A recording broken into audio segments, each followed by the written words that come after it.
Assalomu alaykum. Demak, navbatdagi misolimiz ABCD kvadrat shaklda berilgan sonlar bu yuzalarni ifodalaydi. Endi bizdan bu yuzani topish so'ralmoqda. Demak, bu misolni ishlashda bir nechta usullari bor. Hozir endi uchburchaklarni yuza tashish degan mavzu borda, yuzalarni tashish yordamida ishlab ko'ramiz. Ya'ni bu yerdagi uchburchakni bu yerga olib kelib qo'ysam bo'ladi.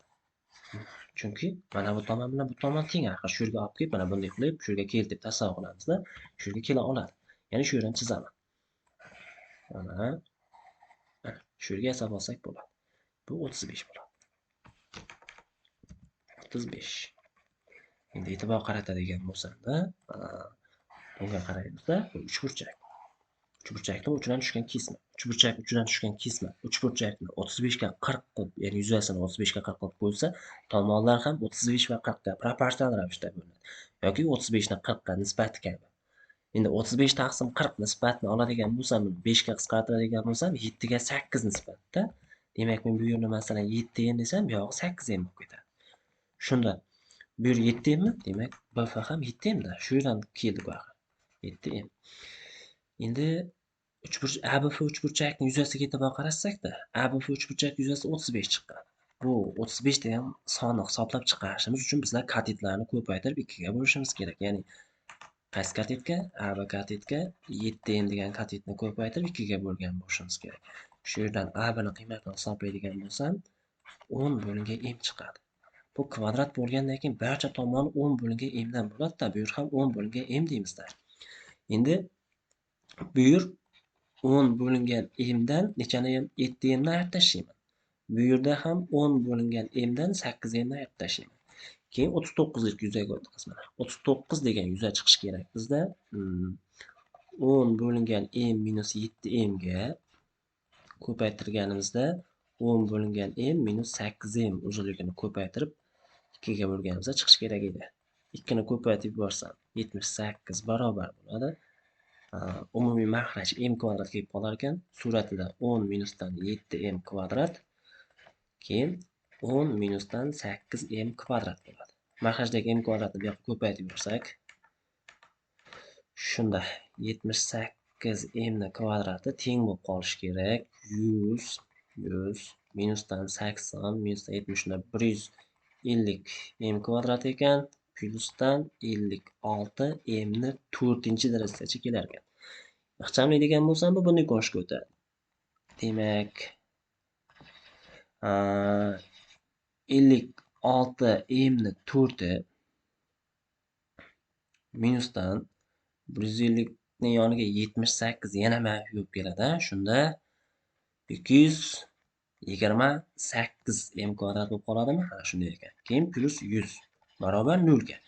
Menimcha 4 ga qisqaradi. 4 ga qisqartirib tashlaymiz mayli. 4 ga qisqartirsam, shunda 14 bo'ladimi? 14m ni 4i minusdan 228 4 ga bo'lsak, 200 ni 4 ga bo'lganimizda 50. 57 da shunda. Demak, 57m kvadrat plyusdan 25 barobar 0 bo'lar ekan. Endi nima qilamiz? Demak, bizda m kvadratni t deb belgilab olsam, natijada menda qanday tenglama paydo bo'ladi? 14 kvadrat minusdan 57t plyusdan 25 barobar 0 degan kvadrat tenglamasiga duch kelamiz. Demak, teskari mana 57 kvadrati minus 4 ko'paygan 14 ko'paygan 25 barobar 57 ni kvadrati. Demak, 7 ni kvadrati 49, 4 yotda, 5 2 10, 70, 74, 7 yotda, 5 ni kvadrati 25, 7 ni qo'shsak 38, 3249 bo'lar ekan. Ayiramiz. 1400 nima? Shunda 9 4 12 8 1849 bu. 1849 qaysi sonni kvadrat endi bizda? Demak, 1849 kalkulyatorga bosh qilsak ekan.